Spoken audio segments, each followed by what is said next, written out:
देख लीजिए।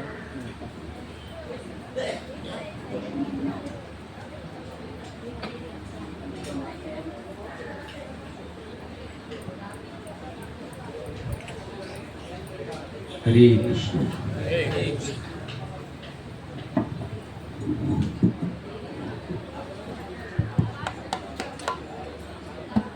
जय राधा माधव कुंज बिहारी।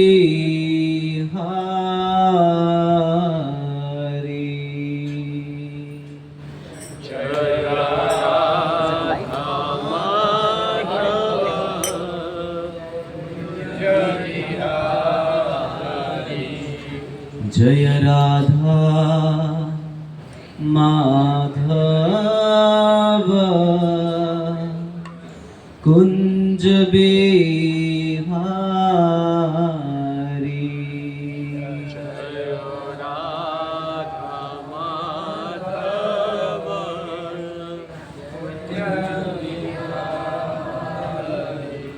गोपी जना वल्लभा गिरिवरधारी। जय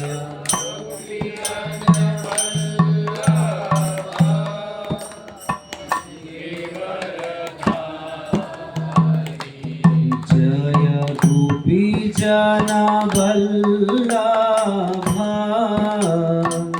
गिरिवरधारी। जय गोपी जना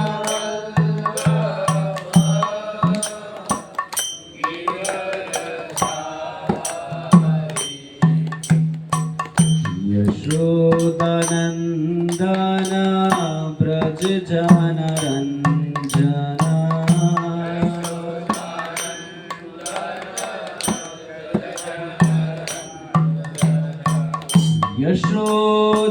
यशोदानंदन ब्रज जन रंजना।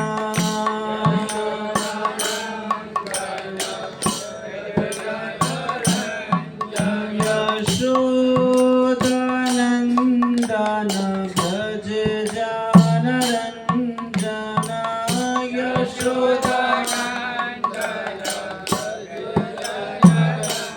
यमुना तीरा वनचारी।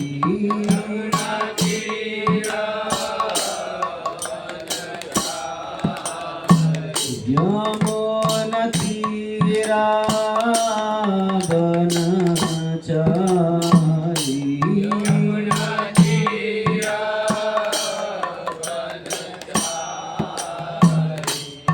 जय राधा माधव कुंज बिहारी। जय राधा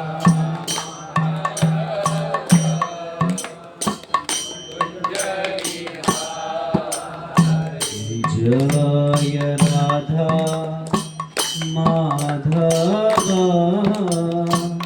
कुंज बिहारी। जय राधा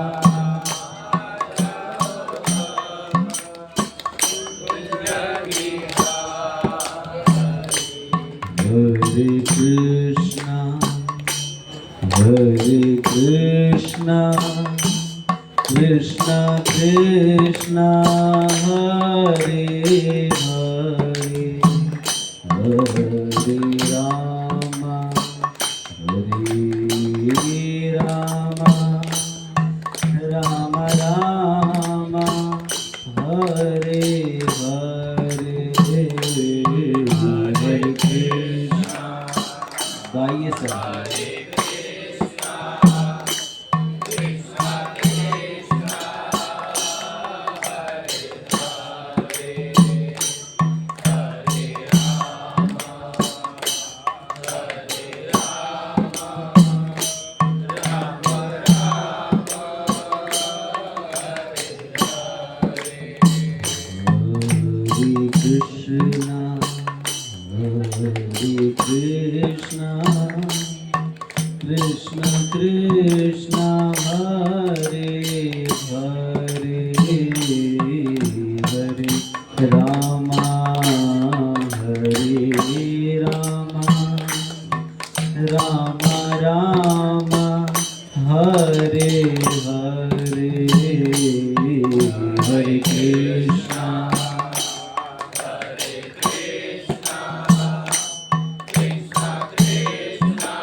जोर से गाएंगे सभी।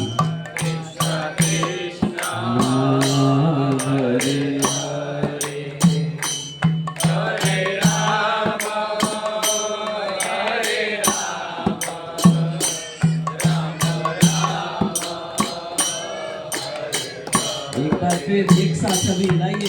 हरे Krishna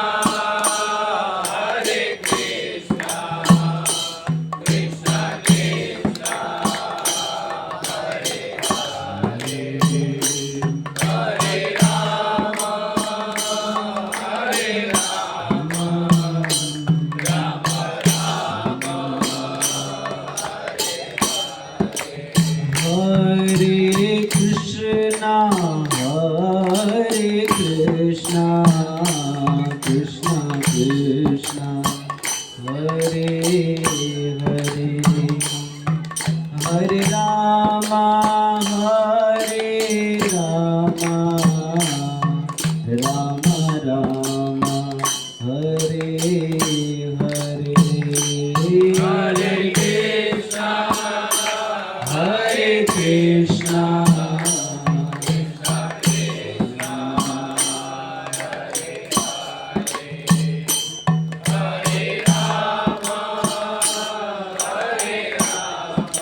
Krishna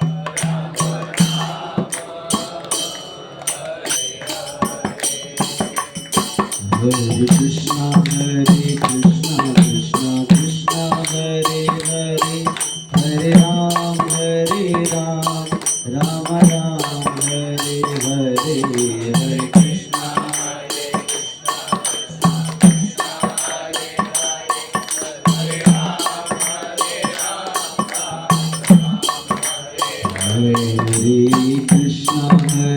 Krishna, Krishna Krishna, Hare Hare, Hare Ram, Ram Ram, Hare Hare, Hare Krishna,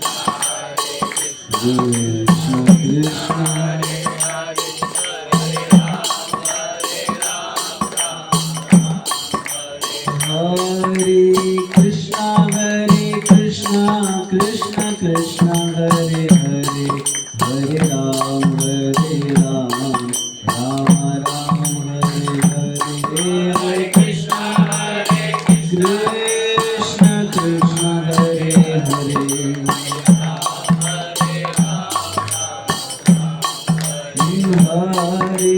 Krishna, Krishna Krishna Krishna Hare Hare Hare Ram Ram Ram Hare Hare Hare Krishna हरे कृष्णा कृष्णा हरे हरे हरे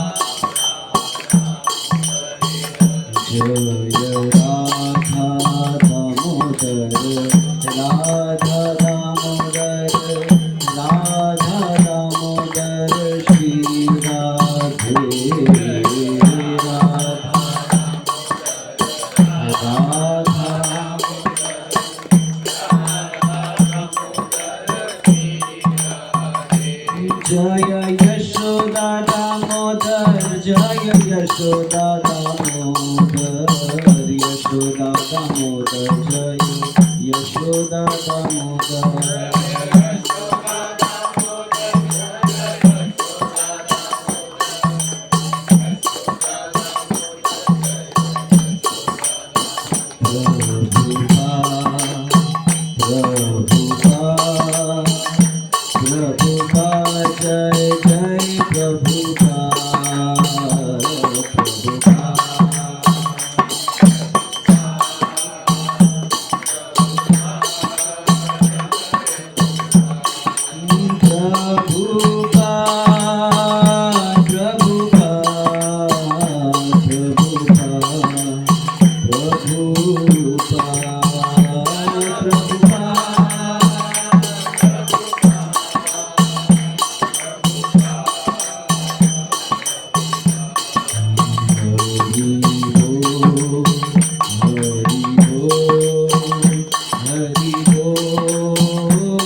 कृष्ण कृपा मूर्ति अभय चरणारविंद भक्ति वेदांत स्वामी श्रील प्रभुपाद की जय। ओम विष्णुपाद परमहंस परिरचकाचार्य स्तोत्र श्री श्रीमद् भक्ति सिद्धांत सरस्वती ठाकुर प्रभुपाद की नामाचार्य श्री हरिदास ठाकुर की अनंत कोटि वैष्णव वृंद की कार्तिक मास की कार्तिक व्रत की श्री श्री राधा दामोदर भगवान की श्री श्री यशोदा दामोदर जी की जगत गुरु श्रील प्रभुपाद की जयताई गौर हरि प्रेमानंदे हरि।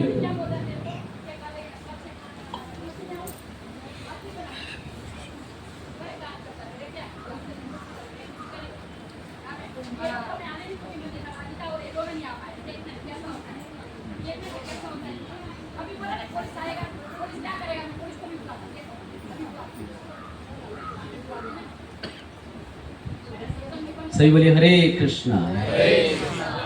ओके, तो आपसे थोड़ा रिक्वेस्ट है कि थोड़ा आगे आगे आ जाइए, क्योंकि अभी बहुत सारे ऐसे वक्त आएंगे जो लेट आने वाले हैं और वो आगे आगे घुसने की कोशिश करते हैं, तो पूरी जगह घेर लीजिए पहले से, ठीक है। वैसे ऐसा क्यों होता है यहाँ पर दमन में कि हर बार नए भक्त होते हैं,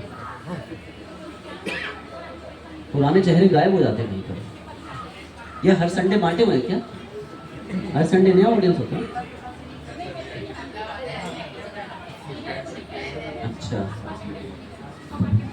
मैं हर बार ढूंढता हूँ पिछले वाले भक्त कहाँ मिलते नहीं मेरे को। हाँ माता जी, आई रिकॉग्नाइज्ड यू माता जी, आई रिकॉग्नाइज।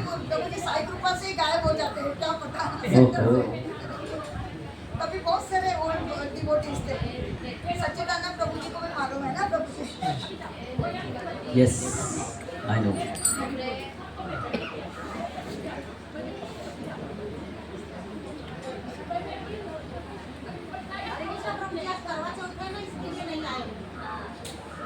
पिछली बार भी करवा चौथ ऐसे कोई बहाना था।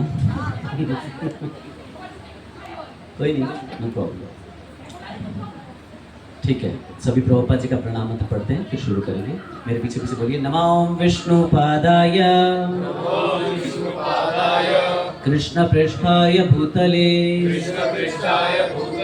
श्रीमते भक्ति वेदांत स्वामिन इति नामिने नमस्ते सरस्वते देवे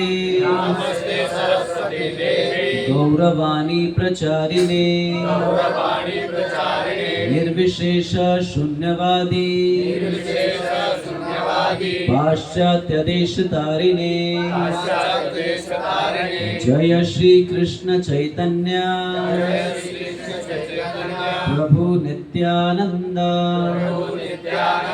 श्री अद्वैत गदाधर श्रीवासादि गौर भक्त वृंद हरे कृष्णा कृष्ण कृष्णा हरे हरे हरे राम राम राम हरे हरे।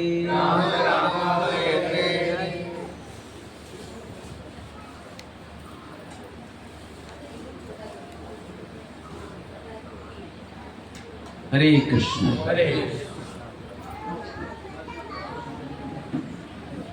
मेरा एक रिक्वेस्ट है प्रभु, अगर इसमें वर्क कर सके हम लोग, कि जब भी ऐसी क्लासेस होती है ना, साथ में एक बच्चों की क्लास पैरेलल चलनी चाहिए। नहीं, पर किसी और को करना चाहिए। एक माता जी ने रहेंगी तो प्रोग्राम बंद थोड़ी हो जाएगा। क्या होता है, बच्चे पूरी क्लास में डिस्टर्ब करते हैं, और क्योंकि उनको वो कथा सुन के क्या करेंगे, उनको तो खेलना चाहिए ना।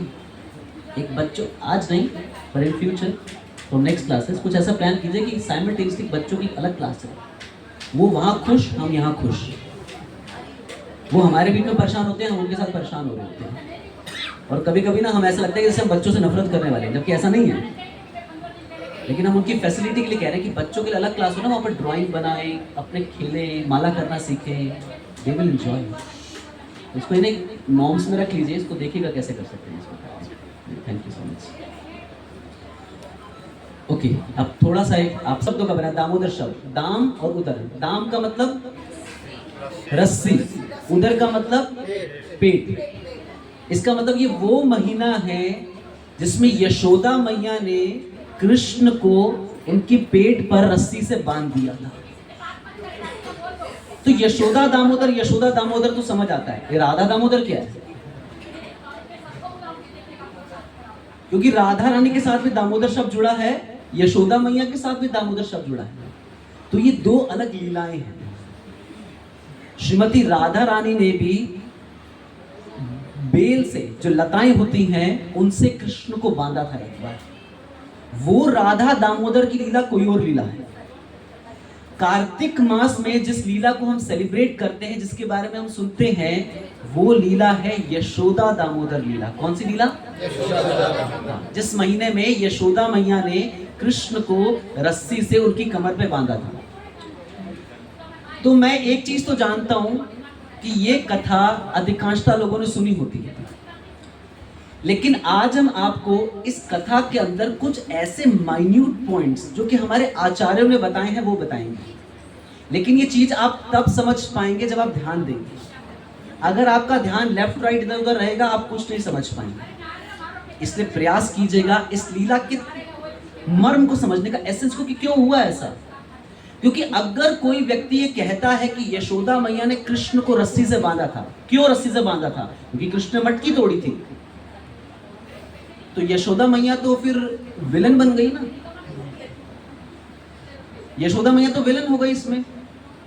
कि मतलब बता, अभी देखो कोई संसार में भी अगर कोई माँ है, उनके बच्चे से अगर कुछ टूट जाता है, माँ उसको रस्सी से थोड़ी बांध देती है। माँ तो बच्चे के ऊपर दया दिखाती है ना, कोई बात नहीं, बच्चा है, टूट गया। तो पहले इस कथा को ना समझना पड़ेगा कि एक एक पॉइंट इसका क्यों हो रहा है, तब हमें ये बात समझ आएगी कि यशोदा मैया ने कृष्ण को रस्सी से क्यों बांधा, क्या कारण था इसके पीछे। अगर हम सिंपल बोलते हैं कि मटकी तोड़ने की वजह से यशोदा मैया ने कृष्ण को रस्सी से बांधा था, इसका मतलब फिर यशोदा मैया अच्छी भक्ति नहीं है फिर तो। और यशोदा शब्द का मतलब देखिए कितना अच्छा है। जैसे नारद शब्द का मतलब होता है, नार मतलब नारायण, दा मतलब देने वाले। मतलब क्या है, जो नारायण देने वाले हैं वो है नारदा। और यशोदा शब्द का अर्थ है यश और दा, जो यश देने वाली है, यश प्रदान करने वाली है, वो है यशोदा। सोचिए, जो भगवान को धारण करने वाली हैं वो निर्दयी तो नहीं हो सकती। और हम इस संसार में देखते हैं कि कोई माँ अपने बच्चों की कितनी गलतियां माफ कर देती हैं, फिर यशोदा मैया ने क्यों रस्सी से बांधा? तो इस पूरी कथा को समझने का प्रयास करेंगे अच्छे से, ठीक है। सबसे पहला समझने वाला इसमें पॉइंट ये है कि ये लीला अपने आप में भगवान से संबंधित है। अब हम देखते हैं संसार में जो बच्चे होते हैं ना, लोग स्वतः बच्चों की ओर आकर्षित होते हैं। अगर कोई बड़ा व्यक्ति सज धज के आए ना, लोग मनी मनी सोचते हैं देखो क्या नौटंकी कर रहा है, देखो कैसे अकड़ के चल रहा है, देखो कितना मेकअप करके आया है, कितने दिमाग में थॉट होते हैं। लेकिन बच्चे को देखकर ना स्वाभाविक लोगों में आकर्षण होता है ना। कोई अच्छा बच्चा देखते हैं, प्यारा क्यूट शरारती बच्चा, लोग उससे प्रेम कर बैठते हैं, उसके सर पर हाथ रखेंगे, उससे आशीर्वाद देंगे, उससे गले लगाएंगे, उसे कुछ तोहफा देंगे। नहीं भी जानते ना तब भी स्नेह जाग जाता है। कभी रेस्टोरेंट में जाओ, कहीं मंदिर जाओ, कहीं वृंदावन जाओ, कहीं तीर्थस्थली में जाओ, वहां पर कोई प्यारा सा बच्चा हो, उसकी तरफ लोग स्वतः आकर्षित हो जाते हैं। अब आप सोच के देखिए, संसार के बच्चे की ओर अगर कोई व्यक्ति स्वतः आकर्षित हो जाता है, अगर भगवान ही बच्चे के रूप में होंगे कितने आकर्षित होंगे। अब देखो लीला क्या चल रही है। लीला ये है कि यशोदा मैया मथनी से दही को मथ रही है। किसको मथ रही है? आज देखो आजकल घी कैसे निकाला जाता है। दूध के ऊपर आती है मलाई, मलाई को निकालते हैं, उसमें डालते हैं ब्लेंडर, और ब्लेंडर डाल के उस ब्लेंडर से उस मलाई का ब्लेंडर कर देते हैं। क्यों? कैसे घी निकालते हैं? दूध के ऊपर मलाई, मलाई से। ये किसका बच्चा है? किसका बच्चा है? माता जी पकड़िए ना अपने बच्चे को, अगर आपका है तो। ये ऐसे से क्या होगा? खेलने के लिए क्यों छोड़ा आपने? ये मैदान है कोई खेलने का? उसकी गलती नहीं है, उसको मत समझाइए, आपकी गलती है। तो लोग कैसे निकालते हैं देखिए आजकल घी, दूध के ऊपर मलाई आती है, उसमें ब्लेंडर डालते हैं, और सीधा ब्लेंडर डाल के क्या होता है, उससे घी निकल जाता है।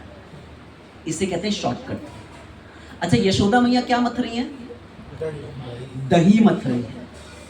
असली घी निकालने का तरीका ये है, दूध से दही जमाया जाता है, दही से मक्खन निकलता है, मक्खन से घी बनता है। आजकल दूध के ऊपर मलाई आती है, मलाई से सीधा घी निकल जाता है। यह है शॉर्टकट। अब ये जो शॉर्टकट है हमें क्या देके जाता है फिर? Unhealthy food. असली में घी में ऐसा तत्व होता है, घी में एक ऐसा फैट होता है जो हमारे शरीर के अंदर के एक्स्ट्रा फैट को बर्न करता है।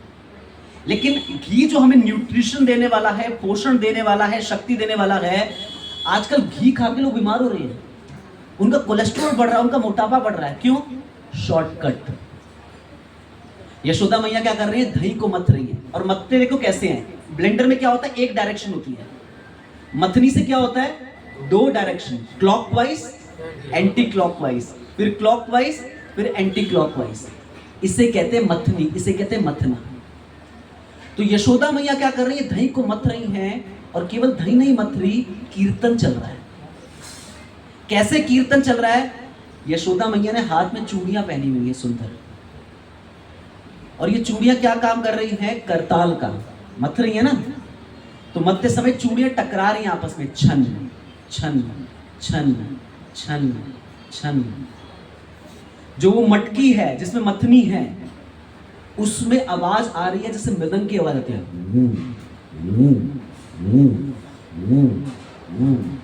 तो करताल भी बज रही है, मृदंग भी बज रहा है, और यशोदा मैया क्या कर रही है? गा रही है, कीर्तन कर रही है। कीर्तन का मतलब क्या होता है? भगवान की कीर्ति का गान करना, इसे कहते हैं कीर्तन। क्या कहते हैं? कीर्तन किसे कहते हैं? Very good. भगवान की कीर्ति का गान जब हम करते हैं, इसे कहते हैं कीर्तन। और संकीर्तन का मतलब होता है सम्यक रूपेण कीर्तनम। जब सब भक्त एक साथ मिलकर भगवान की कीर्ति का गान करते हैं, इसे कहते हैं संकीर्तन। तो यशोदा मैया ने कृष्ण की जो भी लीलाएं थी, कैसे कृष्ण ने पूतना को मारा, शक्तासुर को मारा, तृणाव्रत को मारा, यशोदा मैया ने उसमें सॉन्ग्स बना दिए थे। भक्त के 26 गुणों में से एक गुण होता है कि भक्त कवि होता है। यशोदा मैया ने गाना बना दिया है, सॉन्ग बना दिया है। अब देखिए यशोदा मैया गा रही हैं, करताल बज रही है, और मृदंग बज रहा है साथ साथ। एक टर्म है जिसे कहते हैं वन मैन शो। ये वन मैन शो नहीं था, ये वन विमेन शो था। सोचिए एक अकेला व्यक्ति गा भी रहा है, करताल भी बजा रहा है, मृदंग भी बजा रहा है। जैसे भी मैं गा रहा था, वो प्रभु मृदंग बजाते, कहाँ गए वो प्रभु? बहुत अच्छा मृदंग बजा रहे थे। ओके, वे भी चले गए शायद। तो कितना सुंदर यशोदा मैया कीर्तन कर रही हैं, कितना सुंदर कीर्तन चल रहा है। अब इस कीर्तन में जब यशोदा मैया ऐसे दही को मथ रही हैं, मथते हुए कृष्ण सोते हुए उठकर आते हैं। और जब कृष्ण सोते हुए उठकर आते हैं ना, कृष्ण क्या करते हैं, यशोदा मैया की जो चर्निंग रॉड थी ना, जो मथनी थी, उसको पकड़ लेते हैं। अब एक बात समझिए, देखिए, अगर आध्यात्मिक जगत के प्रेम को इस संसार में देखना है, अगर ग्लिम्स देखना है कि आध्यात्मिक जगत का प्रेम कैसा होता है, अगर हम ये देखना चाहते हैं, उसका जो ग्लिम्स देख सकते हैं, वो इस संसार में माँ और बच्चे के प्रेम में देख सकते हैं कि माँ कैसे बच्चे को सेल्फलेस लव करती है। सेल्फलेस मतलब कुछ नहीं चाहिए होता, बस प्रेम करना आता है माँ। अगर स्पिरिचुअल वर्ल्ड का हम 0.0001% लव देखना चाहते हैं ना, अट्रैक्शन देखना चाहते हैं, that we can see between mother and the child. माँ कैसे बच्चे को प्रेम करती है, तो उससे देखा जा सकता है। तो कृष्ण क्या कर रहे हैं, यशोदा मैया मथनी से मथ रही हैं, कृष्ण आके उस चर्निंग रॉड को होल्ड कर लेते हैं, पकड़ लेते हैं। और जब पकड़ लेते हैं ना, यशोदा मैया समझ जाते हैं कि इसको क्या हुआ है, अभी क्या हुआ है माता जी, क्या हुआ है, कृष्ण को क्या चाहिए, भूख लगी है। देखिए, ये ना लव का एक नेचर है, बिना बोले व्यक्ति समझ जाता है। जैसे मैं कई बार आप देखता हूं, कई कांग्रीगेशन के कई डिवोटीज होते हैं, उनके छोटे बच्चे होते हैं, और बच्चे ना एक नॉर्मल साउंड निकालते हैं, ना। माँ इस अक्षर से समझ जाती है इसको भूख लगी है, इसके पेट में दर्द हो रहा है, इसे मच्छर काट रहा है। She can easily recognise what the problem is, बहुत ही आसानी से समझ जाती है। This is love, this is attraction, इसे कहते हैं प्रेम, इसे कहते हैं स्नेह। कृष्ण को बोलना नहीं पड़ा यशोदा मैया को कि माँ मुझे भूख लग रही है, कृष्ण ने सिर्फ आके वो चर्निंग रोड को पकड़ लिया। And the way he hold that churning rod ना, यशोदा मैया समझ गई मेरे बच्चे को क्या लगी, भूख लगी। यशोदा मैया ने अपनी रस्सी छोड़ी, कृष्ण को गोद में उठाया और दूध पिलाने लगी। ध्यान से समझना, मैं आपको इतनी डिटेल में ये लीला सुनाऊंगा ना, आपको समझ आएगा कि रियलिटी में हुआ क्या था और हम क्या समझते हैं और पिक्चरों में क्या दिखाया जाता है, सीरियल्स में क्या दिखाया जाता है।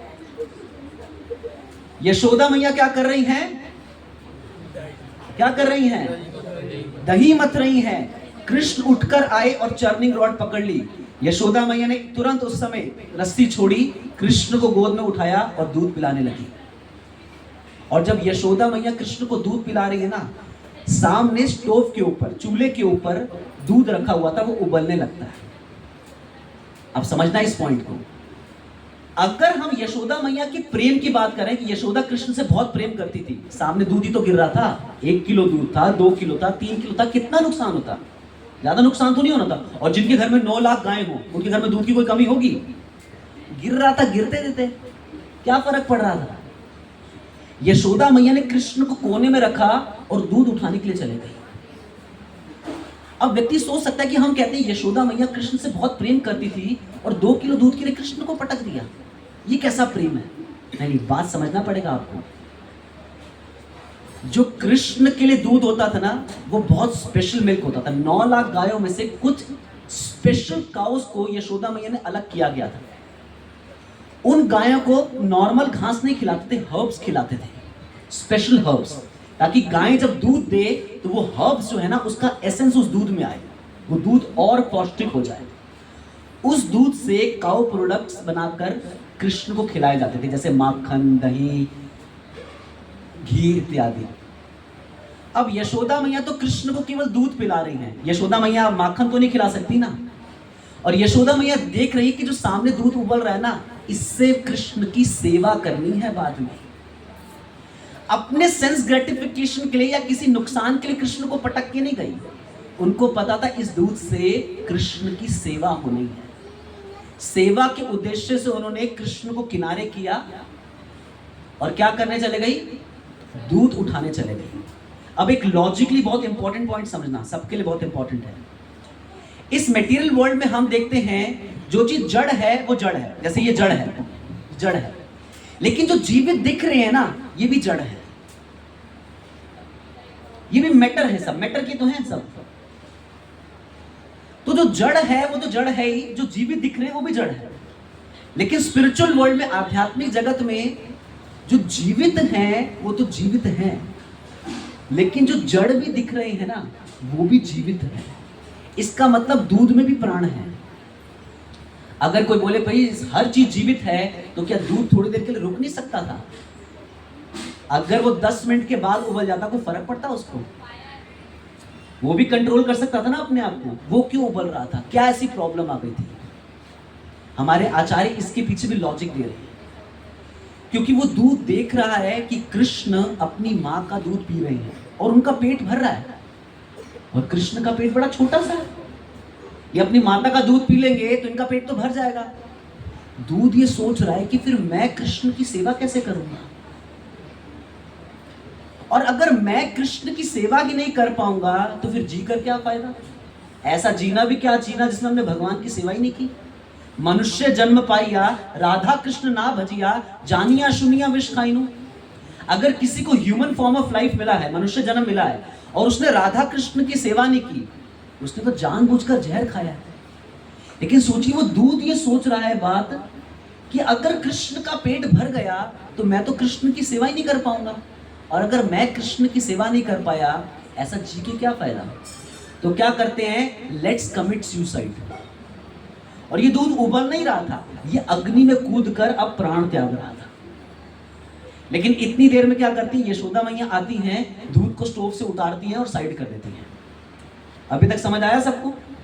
यशोदा मैया ने कृष्ण को क्यों किया था साइड? समझ आ गया था?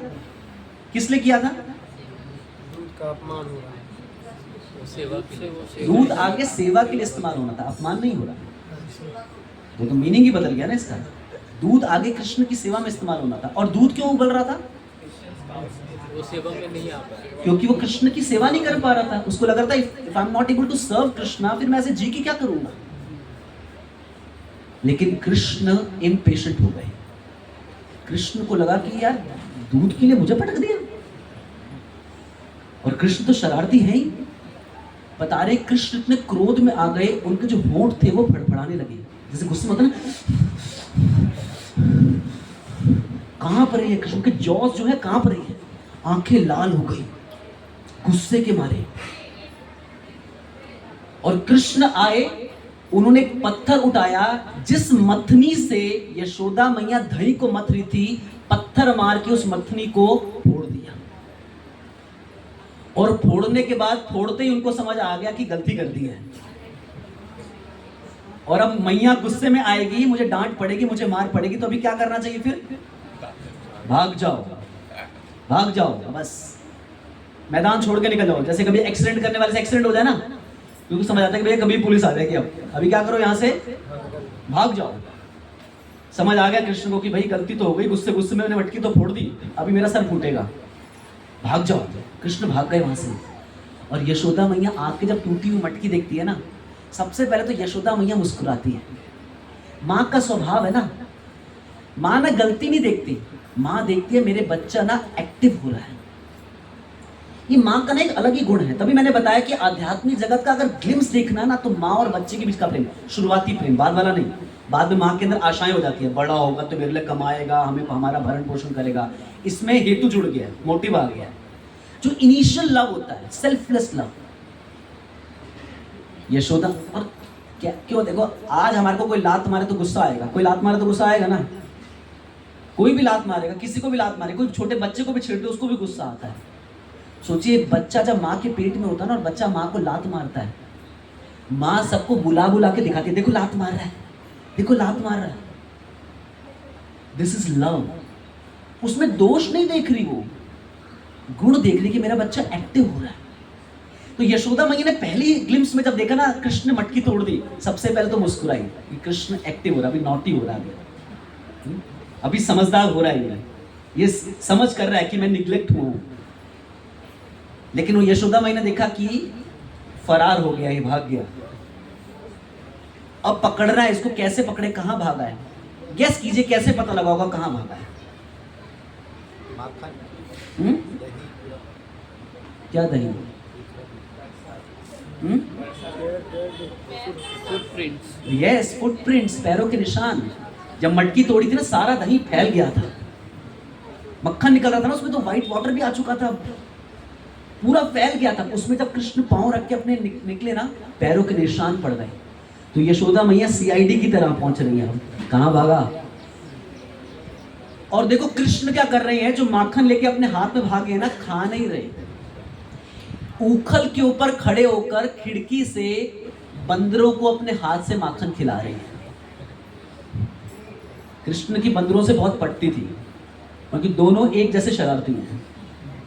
जैसे बंदर शरारती, वैसे कृष्ण बहुत शरारती थे, इसलिए दोनों की बहुत पटती थी। ये तो एक रीजन है ही। इंपॉर्टेंट रीजन ये है कि इन बंदरों ने भगवान की सेवा की थी इससे पिछली लीला में। कौन सी लीला में? भगवान रामचंद्र की लीला में सेवा की थी। और भगवान गीता में कह रहे हैं, ये यथा माम प्रपदन्ते तां सते भजाम्य हम। जितनी जितनी मात्रा में आप मेरी सेवा करोगे, आई रेसिप्रोकेट अकॉर्डिंगली, मैं उसके अनुसार आदान प्रदान करूंगा। कहां किया? बंदरों ने तो प्राण त्यागे थे। इसलिए अब क्या कर रहे हैं कृष्ण, उन बंदरों के साथ रेसिप्रोकेट कर रहे हैं अपने हाथ से माखन खिलाकर। देखिए भगवान का प्रेम कैसा है। अगर हम किसी की सेवा करें, सामने वाला थोड़े दिनों बाद भूल जाता है। कोई हमारी सेवा करे, हम भी थोड़े दिनों बाद भूल जाते हैं। हम भी ऐसे ही हैं, सेल्फिश। लेकिन हम भगवान की जो भी सेवा करते हैं, भगवान नहीं भूलते। अभी आप सब बैठ के यहाँ पर कथा सुन रहे हैं ध्यान से, भगवान नहीं भूलेंगे इसे। हो सकता है कुछ समय बाद आप भूल जाएं कि आपने क्या सुना था। हो सकता है आप ये भी भूल जाएं आप यहाँ कभी आते भी थे, लेकिन भगवान नहीं भूलेंगे कि आप यहाँ पर आए थे, आपने कथा सुनी थी, आपने भगवान का नाम जप किया था। वो नहीं भूलेंगे, ये भगवान का स्वभाव है। हम ऐसे लोगों के बीच में रह रहे होते हैं जो सेल्फिश हैं, मतलबी हैं, अपने मतलब के लिए बात करते हैं, इससे हमें लगता है कि भगवान भी वैसे ही हैं। लेकिन अगर हम भगवान की छोटी से छोटी सेवा भी क्यों ना करें, भगवान क्या कह रहे हैं, नेहा अभिक्रम नाशो अस्ति प्रत्यवायो न विद्यते सुअल्पमपि अस्य धर्मस्य त्रायते महतो भयात्। भगवान कह रहे हैं सुअल्प, अल्प मतलब थोड़ा सा, सुअल्प मतलब बहुत थोड़ा। भगवान कह रहे सुअल्पमपि अस्य धर्मस्य त्रायते महतो भयात्। मेरी छोटी से छोटी सेवा भी करोगे ना, बड़े से बड़े भय से तार दूंगा। और कृष्ण देखिए बंदरों को हाथ से खिला रहे हैं, लेकिन कृष्ण महसूस करते हैं कि कोई आ रहा है मेरे पास। कौन आ रहा था कृष्ण के पास? और कृष्ण ये भी महसूस कर रहे हैं कि यशोदा मैया का हाथ पीछे, और हाथ में क्या है? छड़ी है। तो कृष्ण भागे ऊखल से कूदकर।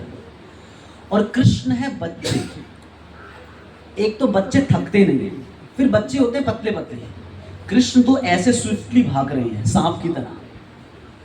और यशोदा मैया की आयु भी है, और फिर यशोदा मैया ने बहुत ब्रज का मक्खन वक्खन खाया, तो थोड़ा तगड़ा शरीर है। अभी तगड़े व्यक्ति के लिए थोड़ा भागना इतना आसान नहीं होता। तो कृष्ण आगे आगे भाग रही है, यशोदा मैया पीछे पीछे भाग रही हैं। और सोचिए भगवान को कहां कोई पकड़ सकता है? भगवान को पकड़ना किसी के बस की बात थोड़ी है। तो कृष्ण ने ये जिद बांधी हुई थी कि मैं पकड़ा नहीं जाऊंगा, इसलिए चाह कर भी यशोदा मैया पकड़ नहीं पा रही थी। लेकिन कृष्ण भागते भागते पीछे मुड़कर देखते हैं, और उनके अंदर ना दया आ जाती है। वो ये सोचते हैं कि मेरी माँ कितनी मेहनत कर रही है। और कृष्ण के अंदर ये जो करुणा जाग जाती है ना, भगवान की करुणा की शक्ति उनकी सभी शक्तियों के ऊपर भारी पड़ जाती है। उनकी जो हट की शक्ति थी ना कि मैं पकड़ा नहीं जाऊंगा, ये दब गई, क्योंकि ऊपर कौन सी शक्ति आ गई? करुणा की शक्ति आ गई। बहुत अच्छा, आप ध्यान से सुन रहे हैं, और ध्यान से सुनिए। कौन सी शक्ति ऊपर आ गई? करुणा की शक्ति आ गई, उसने दबा दिया। और ऐसे भगवान जिसे योगी सालों साल जन्मों जन्मों तपस्या करने के बाद भी जिन भगवान को पकड़ नहीं पाते, उन भगवान को यशोदा मैया ने पकड़ लिया। और पकड़ के यशोदा मैया ने सोचा कि इन्हें बांधती हूं। अब प्रश्न आता है कि क्यों बांधना है? बच्चे से गलती हो गई, समझाओ और जाने दो। अगर यहाँ पर बैठा कोई बच्चा गलती कर दे, कुछ तोड़ दे, तो हम क्या कहेंगे? उसे पेड़ के साथ बांध देंगे? नहीं, हम क्या कहते हैं? बच्चे से गलती हो गई, समझाओ, छोटा बच्चा है, और जाने दो। बांधा क्यों? इतनी निर्दयी क्यों है यशोदा मैया कि अपने छोटे बच्चे को बांध दिया? कोई दया नहीं आई? रीजन है इसके पीछे, क्योंकि यशोदा मैया को पता है कि उन्हें गायों की सेवा से, किसी ना किसी काम से इधर उधर रहना पड़ता है हमेशा। और यशोदा मैया कृष्ण की आंखें देख रही थी और यशोदा मैया समझ गई थी कि कृष्ण डर गए हैं। आप सोचिए, जिनसे भय भी भयभीत होता है वो अपने मां के हाथ में छड़ी देखकर भयभीत हो गए। भय जिनसे डरता है, भय जिनसे कांपता है, वो अपनी मां की हाथ में छड़ी देखकर डर गए हैं। और यशोदा मैया उस डर को समझ पा रही है कृष्ण की आंखों में। और यशोदा मैया समझ गई कि अगर इस समय मैं किसी काम से इधर उधर हो गई और ये कहीं भाग गया तो कोई जानवर कृष्ण को नुकसान ना पहुंचा दे। और वैसे भी कृष्ण की किसी से पटती थी बहुत, मैंने बताया अभी, कौन? बंदरों से बहुत पटती थी। यशोदा मैया को डर था कि कहीं ये बंदरों के साथ भाग ना जाए, पता लगे मोगली बन गया। इतना यशोदा मैया को लगा कि जंगल में ना चले जाए, कहीं उनके साथ ना रहने लग जाए। इसलिए अपने बच्चे की सुरक्षा के लिए यशोदा मैया ने कृष्ण को बांधा। और कैसे बांधा? मां को तो बच्चे की कमर पता होती है ना। यशोदा मैया तो रोज कृष्ण की कमर पे काला धागा बांधती थी। क्यों बांधती थी काला धागा? नजर ना लगे कृष्ण को। सोचो, जिनके दर्शन करके दुनिया नजरों से बच जाती है, जो दर्शन देकर बड़े से बड़ा अमंगल खत्म करने वाले हैं, उनको नजर ना लग जाए, इसलिए यशोदा मैया उनकी कमर पे काला धागा बांधती थी। देखिए प्रेम, देखिए कितना एक्सट्रीम है, क्या हद है प्रेम की ना। इसलिए कहते हैं कि इतना जप कर कि हद कर दे, यमराज भी तेरा खाता रद्द कर दे। That is love. इतना प्रेम करो, इतना प्रेम करो कि व्यक्ति भूल ही जाए कि भगवान है वो, उनको नजर नहीं लगती। उनके दर्शन करके दुनिया की नजरें खत्म हो जाती हैं। भगवान से प्रार्थना करके अगर किसी को नजर लगी भी होती है ना, वो भी उस बंधन से बच जाता है। अब आप सोच के देखिए, यशोदा मैया को कृष्ण को बांधना है रस्सी से, और यशोदा मैया कृष्ण की कमर को अच्छे से जानती है कितनी बड़ी कमर है। अपने जूड़े में से यशोदा मैया एक धागा निकालती है जिससे उन्होंने अपना जूड़ा बांधा हुआ था कि ये तो इसी से बन जाएगा। रस्सी को खोलती है, उसको सिल्क की रस्सी, उससे कृष्ण की कमर को बांधने की कोशिश करती हैं। बस 2 उंगली छोटा पड़ता है, इतना सा। घर के अंदर जाती है, एक और रस्सी लेके आती है, उसे इस रस्सी के साथ बांधती हैं। 2 रस्सी एक साथ जुड़ गई। अब बांधने की कोशिश करती हैं, कितना छोटा पड़ता है? 2 उंगली। घर की सारी रस्सियां, 9 लाख गायों को जिन रस्सी से बांधा हुआ था, वो सारी रस्सियां अड़ोस पड़ोस के घरों से, अड़ोस पड़ोस के गांवों से सारी रस्सियां ले आई, लेकिन कितना छोटा पड़ रहा है? 2 उंगली छोटा पड़ रहा है अभी भी। और आसपास यशोदा मैया की जो फ्रेंड्स थी सारी, बाकी गोपियां थी, वो मुंह पर हाथ रख के हंस रही कि यशोदा तो छोटे बच्चे को नहीं बांध पा रही। और यशोदा मैया इंसल्टेड फील कर रही कि क्या हो गया ये, मैं क्यों नहीं बांध पा रही? रोज इसकी कमर पे काला धागा तो मैं ही बांधती हूँ, वो तो बन जाता है, ये क्यों नहीं बंध रहा? हैरान है यशोदा मैया, क्यों नहीं बंध रहा है? क्योंकि कृष्ण ने अभी तक हट बांधी हुई थी कि मैं नहीं बंधूंगा। लेकिन इस हट में कृष्ण ने यशोदा मैया के प्रयास को देखा, और जब प्रयास को देखा तो कौन सी शक्ति आ गई कृष्ण की? करुणा शक्ति ऊपर आ गई। और जो भगवान जिनको कोई नहीं बांध सकता, उनको यशोदा मैया ने बांध दिया। इसलिए ये जो 2 उंगलियां छोटी पड़ रही थी, इन 2 उंगलियों का भी मतलब है। पहली उंगली का मतलब है एफर्ट, प्रयास। हम चाहते हैं भगवान को बांध लें, हम चाहते हैं भगवान से प्रेम करें, भगवान हमसे प्रेम करें, हम चाहते हैं भगवान हमारी प्रार्थना सुने, भगवान हमारे साथ रेसिप्रोकेट करे। एफर्ट कहाँ है? प्रयास कहाँ है आपका? मेहनत क्यों नहीं करते हो? मेहनत करो। मेहनत नहीं करना चाहते हम, फोकट में चाहते हैं चीजें। मेहनत करने वाला व्यक्ति दिखता है अलग से। हार्ड वर्किंग व्यक्ति, जैसे कोई कंपनी में बहुत सारे लोग अगर काम कर रहे हैं, एक मेहनत करने वाला व्यक्ति अलग से दिखता है, और जो आलसी होता है वो भी अलग दिखता है। अब हम हैं आलसी लोग, हम सोचते हैं सारे काम अपने टाइम पे चलते रहे, भक्ति इसको फिट कर लेंगे कहीं पर। जैसे कोई बर्तन है, अब एक बर्तन में आपको एक बड़ा पत्थर डालना है, कुछ छोटे पत्थर डालने हैं, कुछ मिट्टी डालनी है और कुछ पानी डालना है। लोग क्या करते हैं? पहले आसान काम करते हैं, पहले पानी डालते हैं, फिर मिट्टी डालते हैं, फिर छोटे पत्थर डालते हैं, फिर डालते हैं बड़ा पत्थर, और ये बड़ा पत्थर फिट नहीं आता। ये बड़ा पत्थर है भक्ति, हरि नाम। हमें क्या करना चाहिए, सबसे पहले ये बड़ा पत्थर डालना चाहिए। अगर बर्तन में बड़ा पत्थर पहले आ गया ना, अब आप छोटे पत्थर डालोगे ना तो साइड साइड में फिट हो जाएंगे। मिट्टी छोटे पत्थरों के बीच में अपनी जगह बना लेगी और पानी अपनी जगह बना ही लेता है, सब कुछ फिट आ जाएगा। हम भक्ति को आखिरी काम रखते हैं, हम बाकी काम अपने फिक्स करते हैं, भक्ति को फिट करते हैं। और होना क्या चाहिए, भक्ति को फिक्स करना चाहिए, बाकी काम फिट करने चाहिए। उल्टा कर रहे होते हैं हम लोग। और हम क्या चाहते हैं, हम चाहते हैं भगवान मेरे साथ आदान प्रदान करें। एफर्ट, प्रयास कहाँ है, मेहनत कहाँ है? क्या हम भगवान के लिए इतना मेहनत करते हैं कि अपनी नींद को छोड़कर सुबह समय से उठें और भगवान का नाम जप करें? क्या हम भगवान के लिए इतना डेडिकेशन रखते हैं कि हम भगवान की सेवा कैसे करनी चाहिए, अपनी सेवा की कन्विक्शन को कैसे बढ़ाना चाहिए, इसके लिए हम मेहनत करें? नहीं, हम वो मेहनत नहीं करते। हम बस यहाँ पर आते हैं। हमारी भक्ति होती है संडे वाली भक्ति। संडे वाली भक्ति मतलब संडे 2 घंटे, बाकी हफ्ते की छुट्टी, फिर संडे 2 घंटे, बाकी हफ्ते की छुट्टी। ये तरीका ठीक नहीं है। जैसे कथा के बीच में जप करना, ये तरीका ठीक नहीं है। नाम के प्रति भी अपराध होता है, कथा के प्रति भी अपराध होता है। दोनों ठीक नहीं हो रहे होते। कथा सुनते समय ऐसे सुनो कि नाम जप करने की कन्विक्शन चाहिए, और नाम जप ऐसे करो कि नाम जप के समय कुछ नहीं चलाता, सिर्फ अपना सुनना है। ये प्रभुपाद जी की इंस्ट्रक्शन है। तो यशोदा मैया कृष्ण को बांधा, इसलिए पहला जो उंगली थी ना वो क्या थी, एफर्ट, प्रयास। Very good. और जब हम एफर्ट करते हैं, प्रयास करते हैं, तो भगवान की करुणा शक्ति जागती है और भगवान हम पर कृपा करते हैं। और दूसरी उंगली क्या थी, कृपा। एफर्ट, मर्सी, प्रयास, कृपा। ये बात हमें समझनी है, क्योंकि फोकट में संसार में कुछ नहीं मिलता।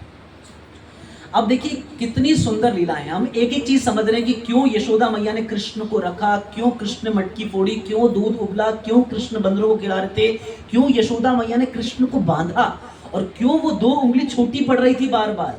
हमने समझा अच्छे से।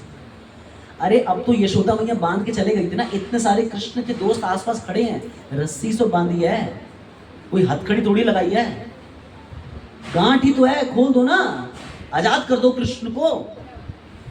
लेकिन इससे कहते हैं प्रेम ग्रंथि। ये जो गांठ है ना, ये प्रेम की गांठ है। यशोदा मैया ने जो प्रेम की गांठ बांधी है, कोई और मित्र छोड़िए, कृष्ण भी चाहे तो खुद ये गांठ नहीं खोल सकते। अगर किसी के पेट पे गांठ बंधी है, आप खुद नहीं खोल सकते क्या उसे? खोल सकते हैं, आराम से खोल सकते हैं। लेकिन अगर कोई प्रेम की गांठ बांधी गई है, भगवान उसे नहीं खोल सकते। इसलिए भगवान को बांधने का तरीका है उनसे प्रेम करना। इसलिए भगवान क्या कह रहे हैं, भक्त्या माम अभिजानाति। आप मुझे जानना चाहते हो, कैसे जान सकते हो मुझे? भक्ति भावना से जान सकते हो। इसलिए कह रहे हैं भावग्राही जनार्दना। भगवान भाव में बंधने वाले हैं, एक्टिविटी में बंधने वाले नहीं है। भाव चाहिए। माता जी, आप लोग बहुत अच्छा काम कर रहे हो बातें करके। आप 2-3 माता जी की वजह से सब लोग डिस्टर्ब हो रहे हैं,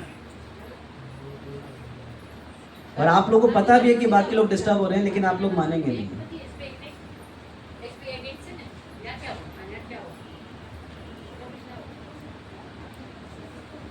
आपको ध्यान देना चाहिए ना, कांस्टेंट बातें कर रहे हैं आप।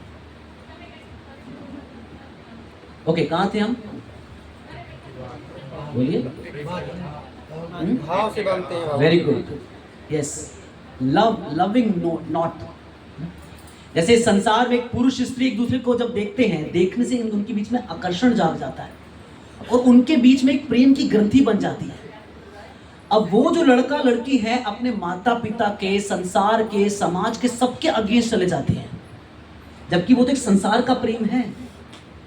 सोचिए, जो प्रेम की ग्रंथि जिससे व्यक्ति भगवान को बांधता है ना, भगवान भी चाहे तो उस ग्रंथि को नहीं खोल सकते। अब कृष्ण खड़े हैं उस ऊखल के पास जिससे यशोदा मैया ने कृष्ण को बांधा है, और कृष्ण उस समय अपने एक भक्त को याद करते हैं। गेस करो कौन से भक्त होंगे? सुदामा। सुदामा, ओके। और मधुमंगल, ओके। बलराम, ये सब भक्त हैं, मैं समझ गया, लेकिन लीला से संबंधित सोचिए। नहीं, वो भक्त थोड़ी थे दोनों। कौन माता जी? नारद मुनि। हाँ, नल कुबेर और मणिग्रीव से कृष्ण को कोई मतलब नहीं, लेकिन कृष्ण जब उखल के पास खड़े थे, उन्होंने 2 अशोका ट्रीज देखे, बड़े बड़े वृक्ष देखे, वो भी द्वापर युग के वृक्ष। और कृष्ण ने सोचा कि मेरे भक्त नारद ने ये वरदान दिया था इन दोनों भाइयों को कि मैं इनका उद्धार करूंगा और मुझे अपने भक्त की बात रखनी है। भगवान का स्वभाव देखो कैसा है, भगवान अपने भक्त की बात रखने के लिए अपनी बात भी तोड़ देते हैं। जैसे कुरुक्षेत्र के युद्ध पे भगवान ने रखा कि मैं अस्त्र शस्त्र नहीं उठाऊंगा। भीष्म पितामह ने बोला अच्छा, बोला मैं ऐसा युद्ध करूंगा कि संध्या होने से पहले अर्जुन को मार दूंगा, या फिर कृष्ण को अस्त्र उठाना पड़ेगा।